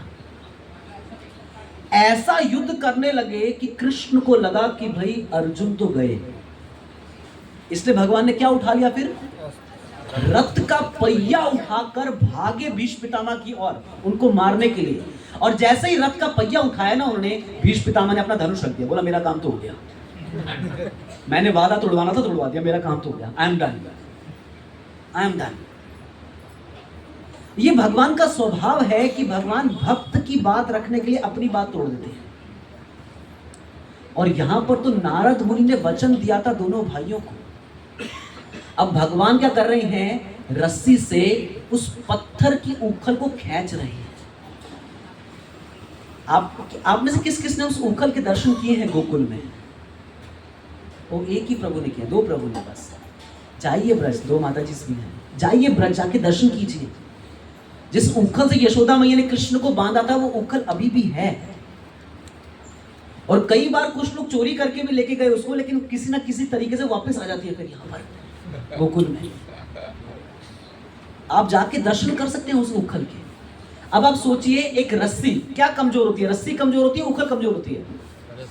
रस्सी कमजोर होती है। जैसे एक बार हमारी गाड़ी कहीं खराब हो गई थी, तो हमने एक रस्सी से दूसरी गाड़ी से अपनी गाड़ी को बांधा। जैसे ही गाड़ी को खींचना शुरू किया, रस्सी टूट गई, क्योंकि गाड़ी मजबूत है, भारी है, और रस्सी हल्की है। अब सोचिए, कृष्ण उस पतली रस्सी से उखल को खींच रहे हैं, किसको टूटना चाहिए था? रस्सी को, टूटी नहीं। और कृष्ण देख रहे दोनों बड़े वृक्ष खड़े हैं, कृष्ण दोनों वृक्षों के बीच में से निकल जाते हैं और क्या फंस जाती है? उखल। कृष्ण झटका देते हैं, वो 2 बड़े वृक्ष गिर जाते हैं, लेकिन रस्सी नहीं टूटती। इससे पता लगता है कि ये लीला है भगवान। नहीं तो किसको टूटना चाहिए था? रस्सी को। वृक्ष थोड़ी टूटते। जैसे इमेजिन करके देखिए, आप किसी वृक्ष से रस्सी को बांध के खींचे, वृक्ष थोड़ी गिरता है, रस्सी टूट जाएगी। और यहां पर क्या हुआ है, कमजोर वैसे का वैसा ही है, लेकिन मजबूत टूट गया। इसका मतलब अगर कोई कमजोर है लेकिन भगवान के साथ है, वो टूटेगा नहीं। हो सकता है आप कमजोर हो सकता है हम कमजोर हैं, लेकिन हम भगवान से बंधे हुए हैं। हमने भगवान के नाम की शरण ली है, भगवान की वाणी की शरण ली है, भगवान की कथा की शरण ली है। भगवान हमें टूटने नहीं देंगे, क्योंकि हम किनके साथ हैं? भगवान के साथ हैं। लेकिन हो सकता है कोई मजबूत क्यों ना खड़ा हो, उन अशोका ट्रीज की तरह, लेकिन उसके ऊपर भगवान का आशीर्वाद नहीं है, वो टूट जाएगा। और ये दोनों अशोका वृक्ष गिरे, इतने बड़े वृक्ष थे कि जब गिरे ना, ऐसा लगा जैसे भूकंप आया है, इतना तेज साउंड था। और इन दोनों वृक्षों में से 2 देव पुरुष बाहर निकले, जिनका नाम है नल कुबेर और मणिग्रीव। नाम याद रखिए, किनके पुत्र थे दोनों? कुबेर के। कुबेर का क्या काम है, क्या करते हैं कुबेर? हाँ, ये सबको पता है। बैंक कौन संभाल रहा है सबको पता है, धन पे सबका ध्यान है। और किसी देवता के बारे में पता ना हो, कुबेर के बारे में सबको पता है। उनके बेटे का नाम भी देखो ऐसे क्या है, मणिग्रीव। मणि है उसमें भी। तो ये दोनों देव पुरुष बाहर निकले और उन्होंने क्या किया, कृष्ण की परिक्रमा की। और कृष्ण की परिक्रमा करके कृष्ण को पता क्या कहते हैं, ध्यान से सुनना। कृष्ण को कहते हैं, कृष्ण आपका बहुत बहुत धन्यवाद, आपने हमारा उद्धार किया, आपने हमें दर्शन दिए। और कृष्ण कहते हैं, मैं आप लोगों को दर्शन देने का कोई मेरा ऐसा मूड नहीं था और ना मैं आपको देना चाहता हूं, ना मेरा ऐसा कोई अभिप्राय था, और मुझे आप लोगों से कोई मतलब भी नहीं है। मैंने आप दोनों का उद्धार इसलिए किया क्योंकि मेरे प्रिय भक्त नारद ने ये वचन दिया था। इससे एक और इंपॉर्टेंट शिक्षा ये लेके जाओ कि हम जिस प्रकार की भक्ति कर रहे हैं ना, वो एकदम लल्लू लाल वाली भक्ति है। और सच में आप मानो ना मानो, मैं अपने लिए तो खुलकर बोलता हूँ, हम लल्लू लाल वाली भक्ति कर रहे हैं एकदम। हमारी 250 ग्राम की बुद्धि है और 2.5 ग्राम भी कभी इस्तेमाल नहीं की हमने। हमारी भक्ति की गाड़ी ऐसी गाड़ी है जिसमें ना इंजन है, ना स्टीयरिंग है, ना पेट्रोल है, कुछ भी नहीं है इसके अंदर, ना टायर है। हैरानगी की बात है, चल रही है क्योंकि गुरु की क्रेन इसे खींच रही है। तो भगवान क्या कह रहे हैं नल कुबेर मणिग्रीव को, तुम में कोई योग्यता नहीं थी कि मैं तुम्हें दर्शन दूं। ये मेरे भक्त नारद ने वचन दिया था, इसलिए मैंने तुम्हें दर्शन दिए। वैसे ही हम भक्ति करें, हम भगवान को प्राप्त करें, ऐसी कोई योग्यता नहीं है हम में। लेकिन अगर हम प्रामाणिक गुरु की शरण ले लेते हैं, अगर हम प्रभुपाद जी की शरण ले लेते हैं, भगवान नहीं भी चाहते हो ना हमारे को दर्शन देना, नहीं भी चाहते हो हमारा उद्धार करना, पर करेंगे। क्यों? क्योंकि हमने प्रामाणिक गुरु की शरण ले ली है। और गुरु क्या है? गुरु राधा रानी के प्रतिनिधि है। गुरु कहते हैं कि स्वीकार कर लीजिए ना इन्हें। जैसे हम जब बुक डिस्ट्रीब्यूशन करते थे ना, तो एक बार बुक डिस्ट्रीब्यूशन करते हुए मैंने एक पति को बुक दिखाई गाड़ी में, और वो बहुत इंटरेस्टेड था, वो एक एक पेज देख रहा था, उसको बहुत अच्छा लग रहा था भगवत गीता। इतनी देर में साथ में पत्नी बैठी थी, उसने ये कोनी मारी। अब ये जो कोनी मारी ना, इसमें सारा मैसेज था, नहीं लेनी, अगर ले ली ना तो घर आके तुम्हारे को बताऊंगी। बिना बोले सारा मैसेज इसमें था ये। और पति समझ गया घर जाके खैर नहीं है मेरी। वो लेता कहता नहीं हम अच्छी नहीं लग रही, इंटरेस्टेड नहीं। उस दिन एक बात क्लियर समझ आ गई कि आज के बाद पतियों को दिखानी नहीं है। अब जब भी दिखाते थे पत्नी को दिखाते थे कि हाई कोर्ट यही है, सुप्रीम कोर्ट यही है, इसने पास कर दिया, हो गया पास, बस हो गया, पास हो गया। पत्नी को दिखाओ, पति कहता था घर में 2 रखी तो हैं, पत्नी कहती थी ले लो ना, कहती अच्छा चल तू कह रही है तो। अब ऐसे कई बार हम ऐसी भक्ति कर रहे होते हैं कि भगवान को हमें कोई इंटरेस्ट नहीं होता, लेकिन राधा रानी कहती हैं कर लो ना, कोशिश कर तो रहा है। आपको पता है राधा रानी भक्तों को कैसे इंट्रोड्यूस करती है भगवान से? राधा रानी जब किसी भक्त को भगवान के पास लेके जाती है ना, राधा रानी कहती है कृष्ण आप इन्हें स्वीकार कीजिए, ये मुझसे अच्छे भक्त हैं। ये है श्रीमती राधा रानी का भाव। और हम क्या कहते हैं, मैं इससे अच्छा भक्त हूं, मैं उससे अच्छा भक्त हूं।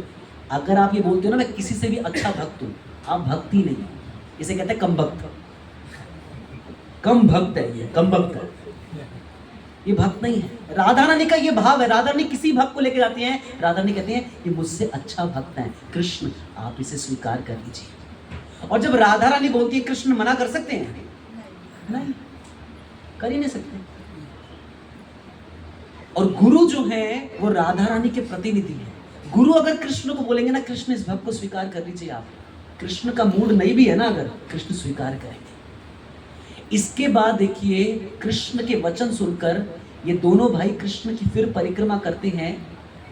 और ये दोनों कहाँ, हम जानते हैं इस लीला को कि किस प्रकार से नलकुबेर और मणिग्रीव मंदाकिनी नदी पे नग्न स्नान कर रहे थे, जिस कारण से नारद मुनि ने उन्हें श्राप दिया था वृक्ष बनने का।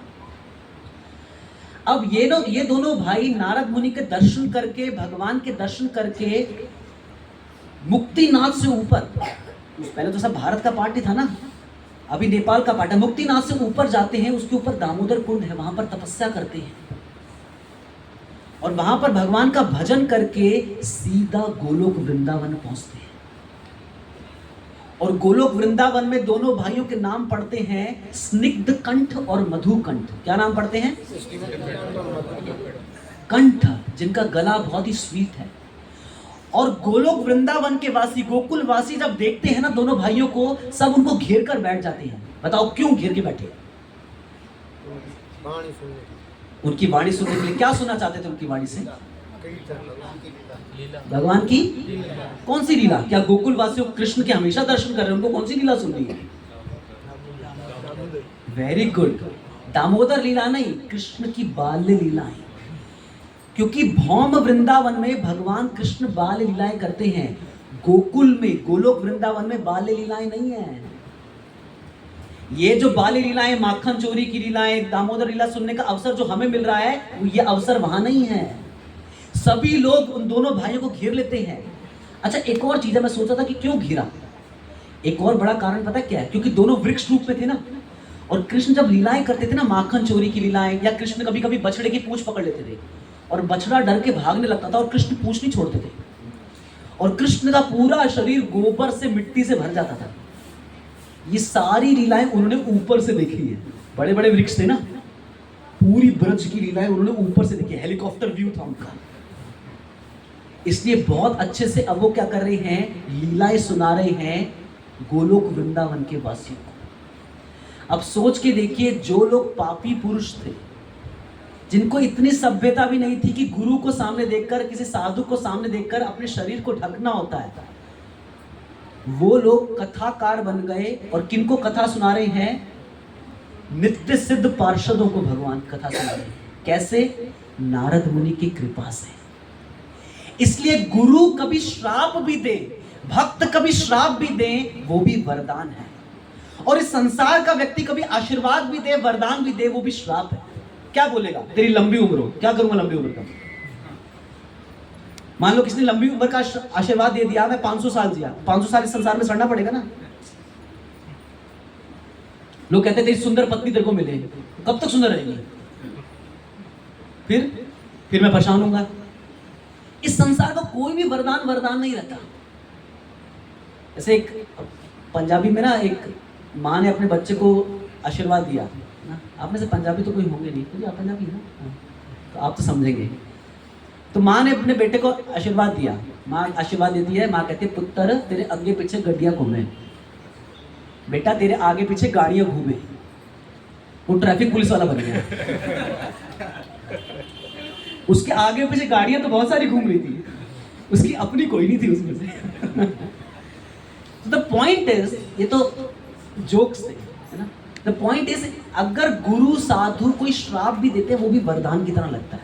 और इस संसार का व्यक्ति कोई आशीर्वाद भी दे दे, उसकी क्या वैल्यू है? आशीर्वाद तो वो दे सकता है जिसको भला पता हो, जिसको भक्ति के बारे में पता हो। इसलिए भक्तों की डांट फटकार भी अच्छी है इस संसार के आशीर्वाद से।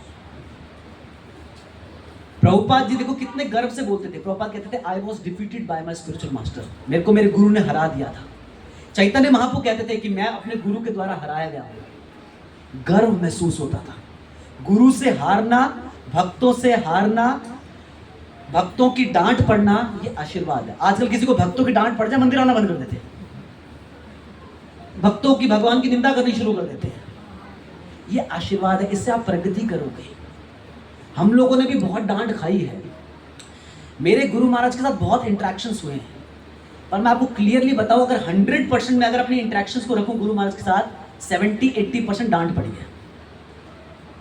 और कई बार मैं समझ नहीं आता था कि क्यों पड़ी है, बस पड़ी है डांट। लेकिन सारी डांट आशीर्वाद की तरह कार्य करती है।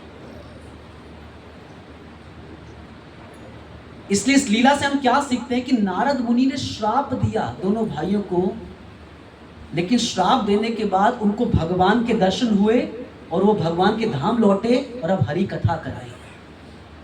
इसलिए क्या अच्छा है, श्राप अच्छा या वरदान अच्छा है संसार का?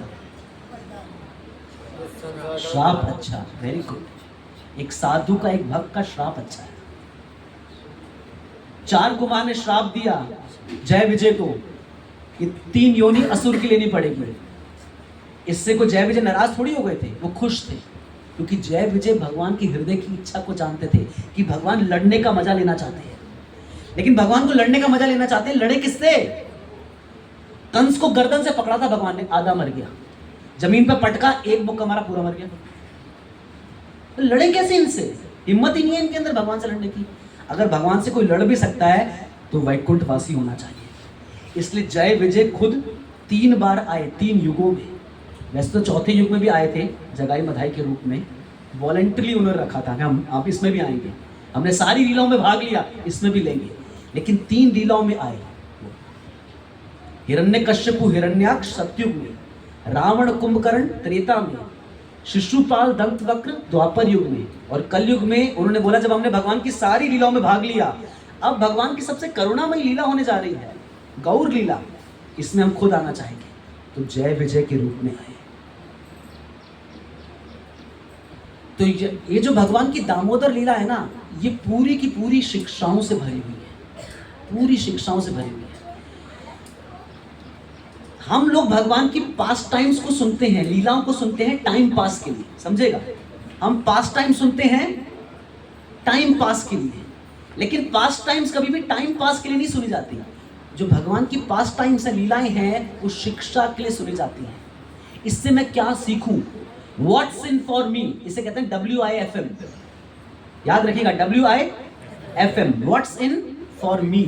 ये लीला मैंने सुनी, इसमें मेरे लिए क्या है, क्योंकि ये लीलाएं भगवान ने मनोरंजन के लिए नहीं की, ये भगवान ने लीलाएं की है हमारे को मनोमंजन के लिए, जो हमारा मन है ना उसको सफाई करने के लिए, क्लीन करने के लिए।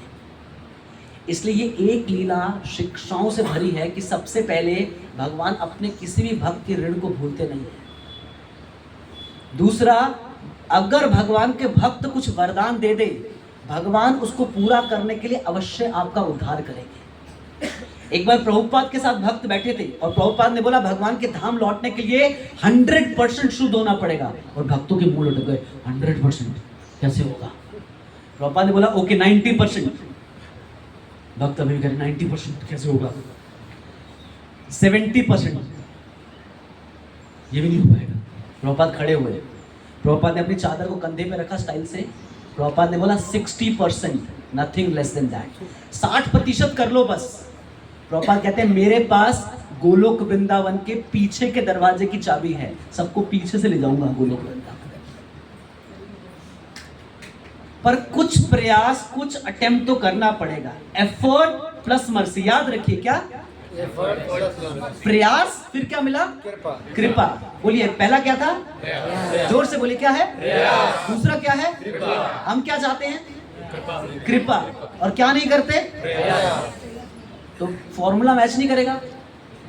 एफर्ट प्लस मर्सी, ये चलेगा, ये फॉर्मूला है। आप एफर्ट करोगे तो आपको मर्सी मिलेगी, कृपा मिलेगी। और कृपा शब्द अपने आप में बोलने वाला है। कृपा का मतलब क्या? कृपा, कर पा, कर पा, कुछ करो।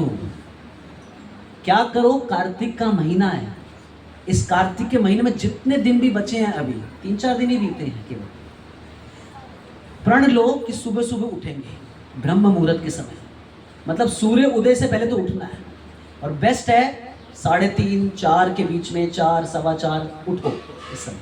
इसके लिए समय से सोना पड़ेगा आपको, और समय से सोने के लिए आपको रात को नेटफ्लिक्स बंद करना पड़ेगा, बिग बॉस बंद करना पड़ेगा। जीवन तहस नहस हो रहा है और हम बिग बॉस पे घुसे पड़े हैं, बंद करना पड़ेगा। ये बिग बॉस सिर्फ एक ही है, जगन्नाथ, और कोई बिग बॉस नहीं है, एक ही बिग बॉस है, वो है लॉर्ड जगन्नाथ, बस। और ये चलना पड़ेगा आपको। इससे कार्तिक के महीने में पहला प्रण सबको लेना चाहिए कि इस एक महीने में मुझे रोज सुबह उठना है, सुबह उठ के स्नान करना है। बेस्ट इज ठंडे पानी से स्नान करना, अगर आप बीमार नहीं हैं तो ठंडे पानी से स्नान करके हरिनाम जप करना है सुबह सुबह। और क्या करना? साथ में शास्त्र अध्ययन करना है। कोई भी प्रभुपाद जी का ग्रंथ ले लीजिए, भगवत गीता ले लीजिए, कोई एक पुस्तक ले लीजिए कि इस एक महीने में मेरे को ये पुस्तक पढ़नी है। पेजेस देख लीजिए उसमें, इस बुक में 300 पेजेस हैं, 27 डेज हैं, कितने कैलकुलेट हो गए, एक दिन में कितने पढ़ने हैं। कोई पतली बुक ले लीजिए, कोई बात नहीं, 1-2 पतली बुक्स ले लीजिए। इस एक महीने में मेरे को ये बुक्स पढ़नी है। पहला, सुबह उठना। क्या पहला क्या है? सुबह उठना। कितने बजे? 7 बजे, 8 बजे? 3-4 ब्रह्म मुहूर्त के समय। कितने बजे ब्रह्म मुहूर्त शुरू होता है? सूर्य उदय से पहले 3:30, 4, 4:15 तक उठ जाइए, इससे लेट मत कीजिए। उठकर दूसरा क्या करना है? स्नान करना है। और फिर उसके बाद तीसरा क्या करना है? नाम जप करना है। चौथा, शास्त्र पढ़िए।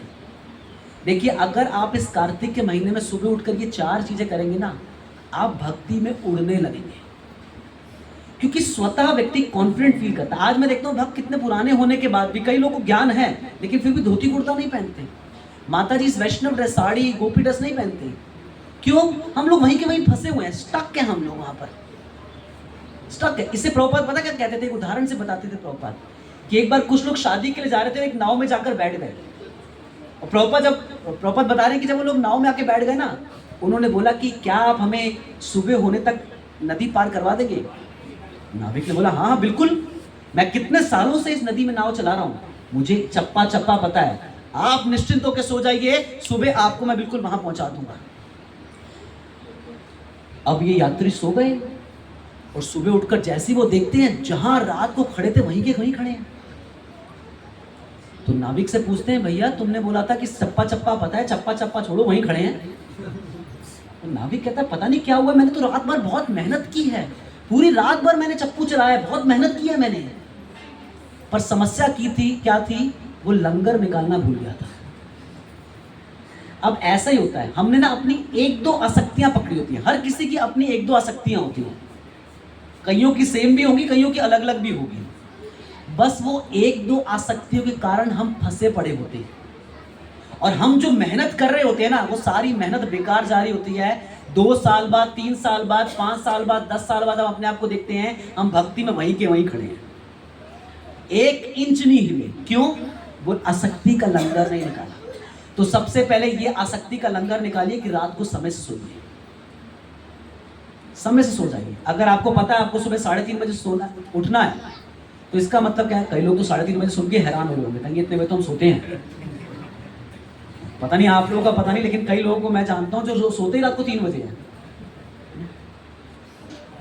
तो उनके लिए तो खैर ये बहुत मुश्किल हो जाएगा। पर ठीक है, जो 12 बजे तक सोते हैं, 11 बजे तक सोते हैं, आप प्रयास कीजिए 9 बजे, 9:30 बजे सो जाइए, ताकि सुबह 3, 3:30, 4 बजे उठकर स्नान करके नाम जप कर सकें। और दिन भर में जब भी मौका मिले ना, शास्त्र पढ़िए, 15 मिनट, 20 मिनट, एक जितना आपको समय मिलता है, 1 घंटा, उतना पढ़िए। और इस 1 महीने के लिए एक छोटा सा प्रण के लेनी चाहिए कि इस महीने में अगर मैं YouTube उठाता हूँ, इंस्टाग्राम, फेसबुक उठाता हूँ, तो केवल कृष्ण कथा सुनने के लिए या सेवा से। मूवीज, नाटक, ड्रामा, ये नाटक ड्रामा देख देख के जीवन नाटक और ड्रामा बन गया है।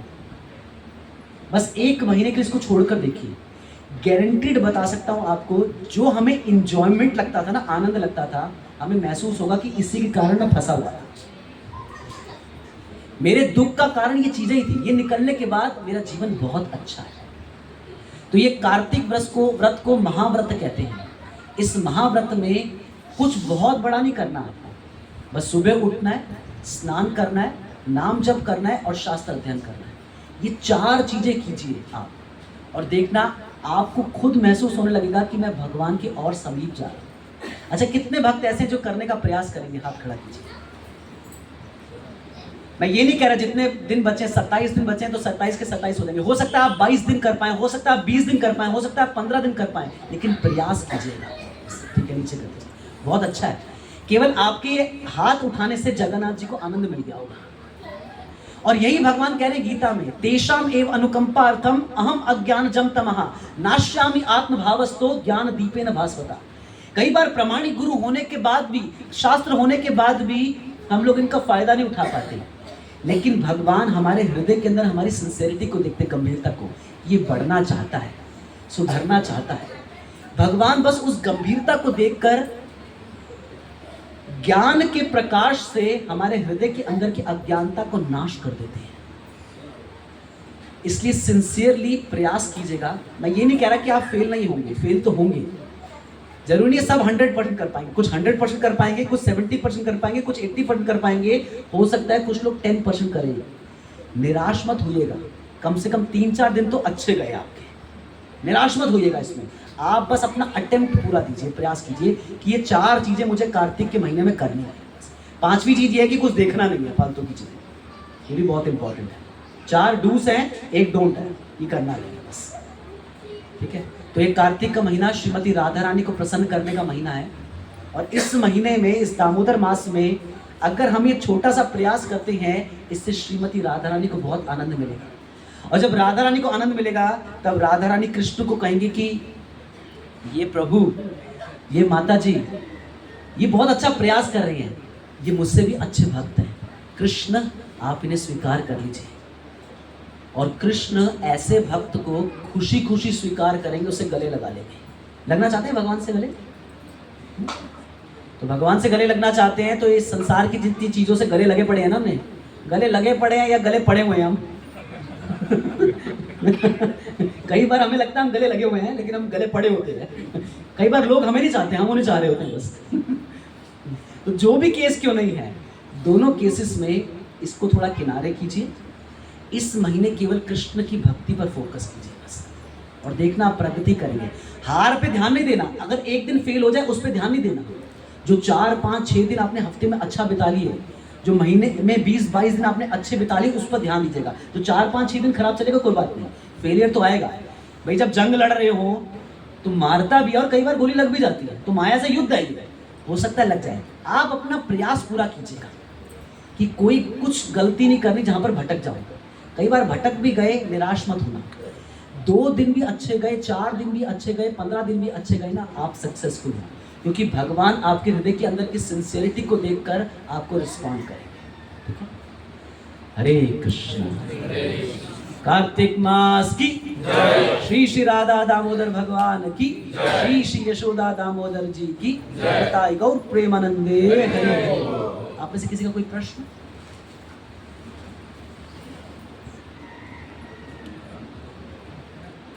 दीपदान जो घी का करते हैं, उसका क्या सिग्निफिकेंस? अच्छा प्रश्न है प्रभु का कि हम जो भगवान को दीपदान करते हैं इसका क्या सिग्निफिकेंस है। तो असली में हरि भक्ति विलास में हमारे आचार्य बता रहे हैं, जिस प्रकार से हम दीपदान करते हैं और जैसे संसार में लोग भगवान को दीप दिखाते हैं, दोनों में अंतर है। संसार में क्या होता है, एक थाल में दीप रखा होता है, आसपास फूल रखे होते हैं और लोग हिलाते हैं ऐसे, और कहीं भी कैसे भी हिला देते हैं, ना ना ना ना ना ना ना ना ना ना ना ना ना ना ना, कुछ भी चल रहा होता है बस, वो किसी भी डायरेक्शन में। इससे मेडिटेशन नहीं कहते। सनातन गोस्वामी बता रहे हैं, जब हम भगवान को दीप दिखाते हैं 4 बार भगवान के चरणों पर दिखाना चाहिए। 1 2 3 4। 2 बार भगवान के वक्षस्थल पर दिखाना चाहिए, चेस्ट पर। 3 बार भगवान के मुख पर दिखाना चाहिए, और 7 बार पूरा। 4 2 3 7। ऐसे ही कृष्ण को, ऐसे ही राधा रानी को, ऐसे ही गौर को, ऐसे ही निताई को, ऐसे ही प्रभुपाद को। ये क्या है, मेडिटेशन है। जब हम दिखाते हैं ना, तो उस समय हमारा सारा ध्यान कृष्ण के चरणों पर होता है, वक्षस्थल पर होता है, मुखारबिंद पर होता है, फिर कृष्ण के फॉर्म पर होता है। और ये एक हमारे माइंड के लिए एक्सरसाइज है। हमारा माइंड भगवान में एब्जॉर्ब होता है ऐसा करने से। तो इसलिए ये प्रॉपर तरीका है। और आज तो हम देखते हैं कि मंदिरों में जैसे बहुत रोशनी होती है। पहले जब मंदिर बनते थे ना, तो गर्भगृह बनाया जाता था बहुत अंदर, और लोग आरतियों के समय क्यों अंदर जाते थे, क्योंकि आरतियों के समय जब दीपक दिखाया जाता था ना, ऐसे ही चरणों पर, वक्षस्थल पर, मुख पे, तो उस समय लोग भगवान के दर्शन अच्छे से कर पाते थे दीप के समय। और दीप रिजेंबल करता है, क्योंकि लाइट है ना, प्रकाश। तमसो माँ ज्योतिर्गमय, फ्रॉम डार्कनेस टू लाइट। हम दीप इस कॉन्शियसनेस से दिखाते हैं कि हम अंधकार से प्रकाश की ओर जाएं, तमोगुण से, माया से हम कृष्ण की ओर जाएं। कृष्ण सूर्य सम, माया है अंधकार। जहाँ कृष्ण ही वहाँ माया अधिकार। जहाँ कृष्ण है वहाँ माया का कोई अधिकार नहीं है। जैसे जहाँ सूरज है वहाँ अंधकार का कोई काम ही नहीं है। तो हमारे जीवन से अंधकार खत्म हो, इस भावना से, और भगवान के दर्शन और मेडिटेट करने के लिए भगवान के फॉर्म पर हम भगवान को दीपक दिखाते हैं। एक सेवा है। और हमारे शास्त्र बताते हैं, ये कार्तिक महिमा में आता है। एक बार एक चूहा कार्तिक के महीने में ऑल्टर में घुस गया और एक जलते हुए दीपक पर मुंह मारने लगा, तो उसकी मूंछों पर आग लग गई, और मूंछों पे आग लगने से उसके मुंह पर आग लग गई, और वो भगवान के सामने जलकर मर गया। लेकिन भगवान ने क्या लिया उसे, कि इस चूहे ने मरते मरते मुझे दीपक दिखाया है। भगवान ने उसे गोलोक वृंदावन बुला लिया अपने पास। तो सोचिए, जिसकी कोई इंटेंशन नहीं थी, उसको जब भगवान ने धाम बुला लिया। अगर आप सेवा भावना से भगवान के लिए करेंगे, भगवान आपको धाम नहीं बुलाएंगे। तो जैसे लोग इस महीने को पता किस से जानते हैं, लोग इस महीने में खुश क्यों होते हैं, क्योंकि दिवाली आ रही होती है, और दीपावली से उनको कोई मतलब नहीं होता, भगवान राम से कोई मतलब नहीं होता। दीपावली के आसपास दीपावली सेल लग जाती है, वॉशिंग मशीन सस्ती हो जाती है, एसी सस्ते हो जाते हैं, पंखे सस्ते हो जाते हैं, सब कुछ सस्ता हो जाता है। सेल से मतलब होता है, दिस इज सेल टाइम। उनको वो बाहर की भौतिक सेल पता है, उनको ये नहीं पता कि कार्तिक का महीना भक्ति सेल का महीना है। इस समय भक्ति सेल पर है। सेल का मतलब क्या है? Buy one get one free, that is sale. सस्ते में मिल रही है चीजें।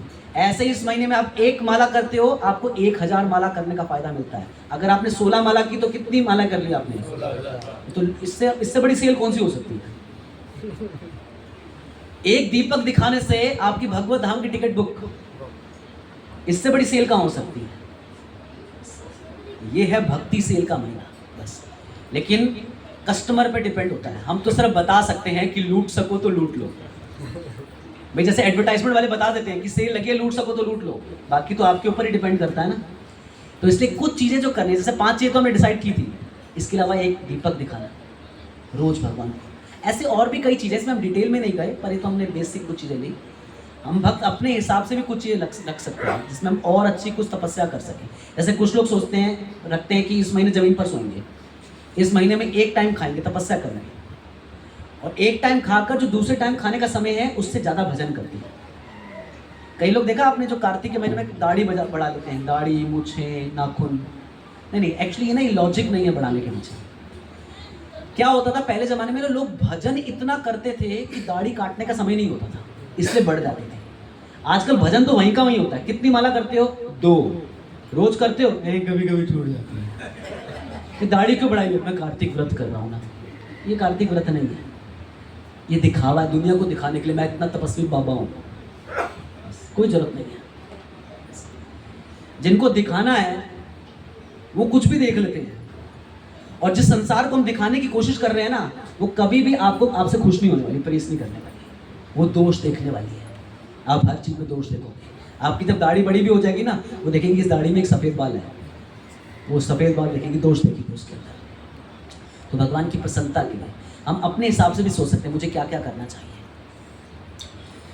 ओके, और कोई प्रश्न किसी का? पर आया कीजिए आप लोग संडे क्लासेस में। मुझे बहुत दुख लगता है ये देखकर। हमें मैं ऐसे बोल रहा हूँ माइक पर शायद ये मेरी 4थी या 5वीं क्लास है यहाँ पर मैं हर बार देखता हूँ कि शायद 4-5 फेस ही पुराने हैं, बाकी सब हर बार नए आते हैं। ऑडियंस बदल रही है, ऑडियंस नहीं बदलनी चाहिए। फिक्स ऑडियंस हर बार आएगी, कोई भी क्लास लेने आइए। कोई छोटा बच्चा भी अगर यहाँ पर बैठे व्यास आसन पर, वो व्यास देव का प्रतिनिधि है। आइए, बैठिए, सुनिए उससे, क्योंकि आप नहीं जानते कि भगवान उसके मुख से क्या ऐसा बुलवा देंगे जिससे आपका उद्धार हो जाएगा। आया कीजिए सब, और धोती कुर्ता में आया करो सब, ठीक है? तिलक लगा रहे हो, वैसे धोती कुर्ता पहना। धोती कुर्ता क्यों नहीं पहनते ये लोग? शर्म आती है पहनने में धोती कुर्ता? ज़्यादा बॉलीवुड पिक्चर देख लिया आपने? धोती कुर्ता पहना मतलब पिछड़ा हुआ व्यक्ति। तो पहनिए ना, ऐसा नहीं है तो फिर कैसा है? ऐसा भी नहीं है और ऐसा भी नहीं है, तो कैसा है? हम वही तो कह रहे हैं, कैसा है? भगवान क्या कह रहे हैं? सर्वधर्मान परित्यज्य, सभी धर्मों को त्याग दो। लेकिन यहाँ पर रुक नहीं गए, कह रहे सर्वधर्मान परित्यज्य माम एकम शरणम व्रजा, सभी धर्मों को छोड़ो और मेरे पास आओ। अब हम भौतिक जगत के भी नहीं रहे और आध्यात्मिक जगत के भी नहीं है, तो कहाँ के हो? किसकी टीम में तो हो ये बताओ? माया की टीम में भी नहीं हो, कृष्ण की टीम में भी नहीं हो, कोई टीम चुनो। आओ जब भी यहाँ पर धोती कुर्ता पहनो, एक साफ सुथरा व्हाइट कलर का धोती कुर्ता पहन दो, धोती कुर्ता पहन के आया करो। कोई है यहाँ पर चेंजिंग रूम? यहाँ पर लेके आ जाए, यहाँ पर चेंज कर लिया करें। वैसे तो यहाँ पर खेत ही खेत है, कहीं भी चेंज कर सकते हैं। पहन के आया करो, और क्या। अब मैं आपको अपनी बात बताता हूँ। जब मैंने मंदिर जाना शुरू किया था ना, 2003-4 की बात है, ठीक है? तो मैं 16 माला करता था, लेकिन मैं अपने ना लोकल एरिया में धोती कुर्ता पहन के नहीं जाता था। और माला भी जब करता था ना, तो ऐसे छुपा के माला करते हुए जाता था, कोई देखे ना। एक दिन मैं ऐसे छुपा के पेंट शर्ट में माला करता हूँ, मंदिर जा रहा था, मंदिर जाके धोती कुर्ता चेंज करता था। और मैंने देखा एक सामने बाइक से एक लड़का चला रहा है, उसके पीछे लड़की बैठी हुई है। लड़के के हाथ में सिगरेट थी, उसने हेलमेट नहीं पहना हुआ था, उसके हाथ में सिगरेट थी लेफ्ट हैंड में, बाइक चला रहा था साथ में, और लड़की के हाथ में वाइन की बोतल थी, शराब की बोतल थी।